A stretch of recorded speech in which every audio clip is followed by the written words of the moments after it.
दोस्तों, किशोरी क्रिएशन से मैं सपना शर्मा आप सभी का हार्दिक स्वागत करती हूँ आपके अपने चैनल पर। एकादशी जो है सब पुण्यों से अधिक है। ये सर्वदा मोक्ष देने वाली है। लोग एकादशी का व्रत करते हैं, उन्हें मोक्ष की प्राप्ति होती है। उनके जन्मों जन्मों के पापों का जो है नाश हो जाता है। जो लोग एकादशी का व्रत नहीं करते, अगर वो लोग भी इस कथा को सुनते हैं तो उनके भी जन्म जन्मांतर के पापों का नाश हो जाता है, भी जो है मोक्ष की प्राप्ति होती है। सुनते हैं एकादशी माता की व्रत कथा। एक बार एक राजा के दो बेटियां थी। छोटी बेटी जो है एकादशी का व्रत किया करती थी। हर कोई जो है छोटी बेटी की प्रशंसा किया करता था। पर जो है बड़ी बहन छोटी बहन से बहुत ईर्ष्या करती थी। एक बार पड़ोसी देश के राजा का बेटा छोटी बेटी को देखने के लिए आया था, लेकिन उसे राजा की बड़ी बेटी की जगह छोटी बेटी पसंद आ गई। राजा की बड़ी बेटी जो है छोटी बहन से और भी चिढ़ने लगी। अपनी छोटी बहन को मारने के लिए नए नए तरीके अपनाने लगी।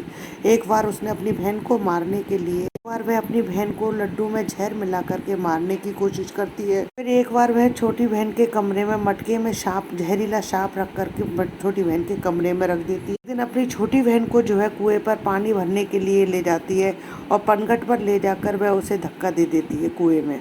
बार उसे ग्यारस माता उसे बचा लेती है, क्योंकि छोटी लड़की राजा की जो छोटी लड़की थी वह ग्यारस का व्रत किया करती थी। अब बड़ी बहन सोचती है किसी भी तरीके से नहीं मरती है। एक दिन जो है बड़ी बहन छोटी बहन से बोली, मेरी प्यारी बहन, भगवान ने जो है हमारी मृत्यु कर रखी है कि कैसे होगी, क्या तुम्हें पता है कि तुम्हारी मृत्यु कैसे होगी?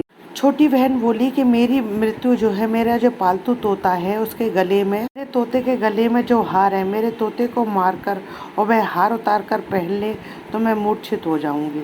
उस हार को उतार कर कहीं रख दे तो मैं जीवित हो जाऊंगी। उस रात छोटी बहन जो है अपने पिता के पास गई और बोली, पिताजी, शक है यदि मैं मर जाऊं तो आप मुझे जलाना नहीं है, हमारे पुराने महल के पास झोपड़ी के पास में जो है खाट पर सुला देना। तब राजा बोला कि बेटी तुम ऐसा क्यों बोल रही हो? 2-3 दिन बाद तो बेटी तुम्हारी शादी है। तब बेटी बोली, पिताजी समय का कोई भरोसा नहीं है। में शादी वाला दिन भी आ गया। बड़ी बहन जो है छोटी बहन के पालतू तोते को ढूंढती है, जो है कहीं नहीं मिलता। तभी दरवाजे पर बारात आ जाती है और बरमाला का कार्यक्रम जो है संपन्न हो जाता है। फेरों की रस्म शुरू हो जाती है।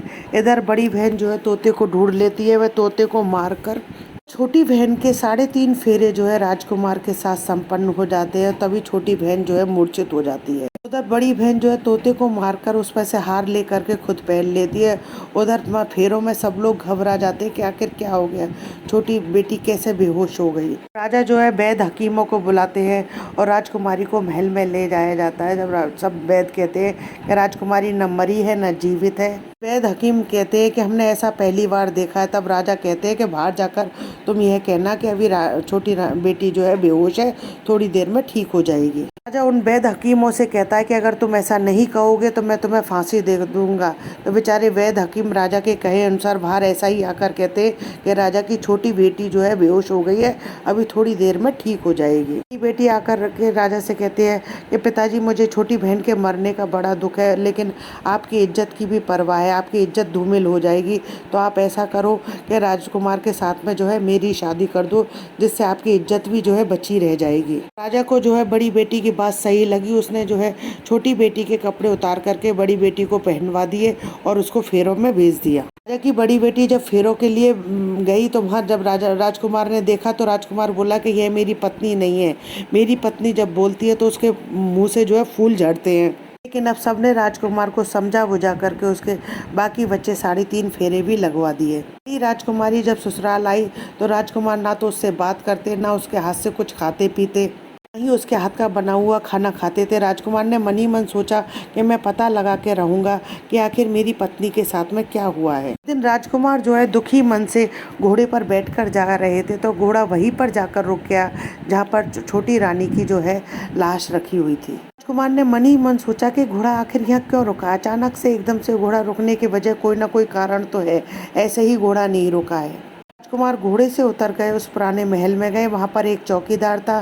तब राजकुमार ने उस चौकीदार से पूछा कि ये महल जो है किसका है। चौकीदार ने उसे बता दिया। तब राजकुमार समझ गए कि महल तो उसके ससुर का ही है।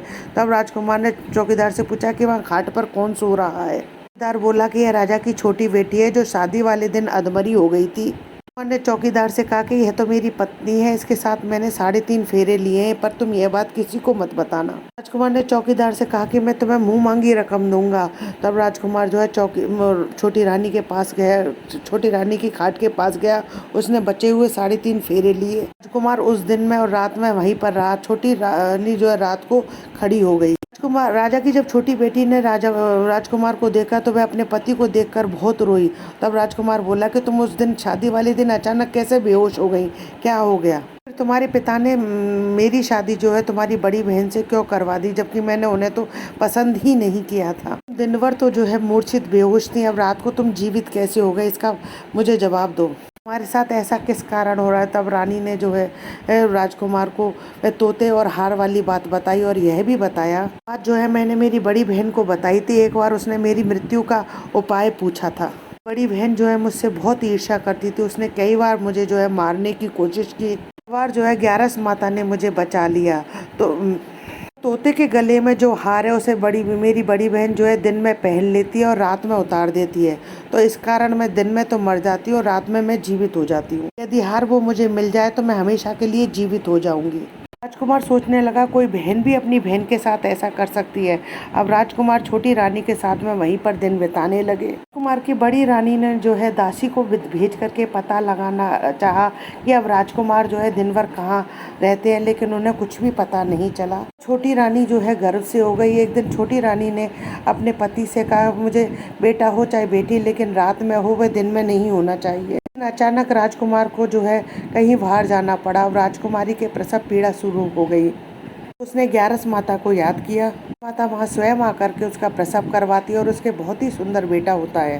पर जो है राजकुमार आ जाते हैं और राजकुमार भी जो है ग्यारस माता के दर्शन करते हैं। ग्यारस माता राजकुमार से बोली कि हे राजकुमार, जब तुम्हारी ये बेटा 5 वर्ष का हो जाए तब तुम इसे जो है अपनी माँ का हार ला के दे देना, और तुम्हारी पत्नी जो है मेरी परम भक्त है। देखते ही देखते जो राजकुमार का बेटा जो है 5 वर्ष का हो गया। एक दिन राजकुमार अपने बेटे से बोले कि बेटा तुम यहीं पर रहना, अपनी माँ के खाट के पास ही रहना। और राजकुमार उसे कह कर के जाता है कि मैं ज़रूरी काम निपटा करके आता हूँ। तब बड़ी रानी के जो है दास दासी उस राजकुमार को वहाँ से जाते हुए देख लेते हैं। राजकुमार के बच्चे को उठा ले जाते हैं, बच्चे के 2 टुकड़े कर देते हैं। रानी उस बच्चे का एक टुकड़ा तो चक्की के नीचे और एक टुकड़ा अपने पलंग के नीचे रख देती है। अब छोटी रानी जो है ग्यारस माता को याद करती है। तब ग्यारस माता जो है बड़ी रानी के घर पर भीख मांगने के लिए आती है। ग्यारस माता महल पर आती है तो बड़ी रानी जो है अपने दास दासियों के हाथों भिक्षा भिजवा देती है। तब ग्यारस माता कहती है, तुम्हारी रानी के हाथों ही से ही जो है भिक्षा लूंगी। बड़ी रानी के दास दासी जो जाकर के रानी से कहते हैं कि रानी जी, वह तो आपके हाथ से ही भिक्षा लेंगी। तब बड़ी रानी स्वयं आती है। ग्यारस माता जो है बिल्ली का रूप बना करके महल के अंदर जाती हैं और बच्चे के दोनों टुकड़ों को उठा करके जोड़ देती हैं और फिर उस बच्चे में प्राण फूंक देती हैं और उसे लेकर के चली जाती हैं। अब राजकुमार कुंवर को जो है महल में ले करके जाते हैं और कहते हैं, मेरे दूर के रिश्ते की बहन की लड़की का है, तुम इसे प्यार से रखोगी, मेरा दिल भी जो है तुम पर आ जाए। अब बड़ी रानी जो है कुंवर को, राजकुमार उसे बड़े लाड प्यार से रखती है। तब राजकुमार एक दिन अपने बेटे से कहता है कि तुम अपनी मामी से जो है हार मांग लो, हम ये हार लेकर के तुम्हारी मम्मी के पास चलेंगे, पर तुम ये बात जो है अपनी मामी को मत बताना। अब कुंवर बोले, मामी मुझे ये हार दे दो। एक बार तो रानी जो है उसे झटक देती है, लेकिन उसे दूसरे ही पल में बात याद आ जाती है। कुमार ने उससे कहा था कि यदि तुम बच्चे का ठीक से ध्यान रखोगी तो मेरा दिल जो है तुम पर आ जाएगा। रानी जो है उस हार को कुंवर को दे देती है। कुंवर उस हार को लेकर के उसे अपने पिता को देते हैं। राजकुमार बोले कि रानी, हम तुम्हारे हाथ का आज बना हुआ खाना खाएंगे, तुम खाना बनाओ, हम अभी आते हैं। रानी जो है बहुत ही खुश हो जाती है कि आज तो मेरे पति जो है मेरे से बहुत खुश है। राजकुमार जो है छोटी रानी के पास पहुंच जाते हैं और वहां पहुंच करके छोटी रानी को वह हार पहना देते हैं। उधर बड़ी रानी बहुत खुश है। जैसे ही राजकुमार छोटी रानी को वह हार पहनाते तो छोटी रानी जीवित हो जाती है। और उधर राजकुमार जो है छोटी रानी और अपने बेटे को लेकर के महल में आते हैं और फिर राजकुमार बड़ी रानी को जो है अपने ससुर के यहाँ छोड़ने के लिए चले जाते हैं। वहाँ पहुंचकर राजकुमार जो है अपने ससुर को सारी बात बताते हैं। ससुर अपनी बड़ी बेटी की यह करतूत सुन करके अपने आप में बहुत शर्मिंदगी महसूस करते हैं। कहते हैं कि शायद मेरी परवरिश में ही कुछ ना कुछ कमी रही होगी, तभी मेरी बड़ी बेटी ने जो है ऐसा किया है। ग्यारस माता की कृपा से जो है छोटी रानी के भाग जाते हैं। सरस माता, जैसे आप छोटी बेटी पर प्रसन्न हुई वैसे सब पर प्रसन्न होना। कथा अधूरी हो तो पूरी करना, पूरी हो तो मान करना। दोस्तों, यदि आपको मेरे द्वारा बताई गई ये कथा पसंद आए तो प्लीज़ मेरे वीडियो को ज़्यादा से ज़्यादा लाइक और शेयर करें। यदि आप मेरे चैनल पर नए हैं तो चैनल को सब्सक्राइब करना ना भूलें।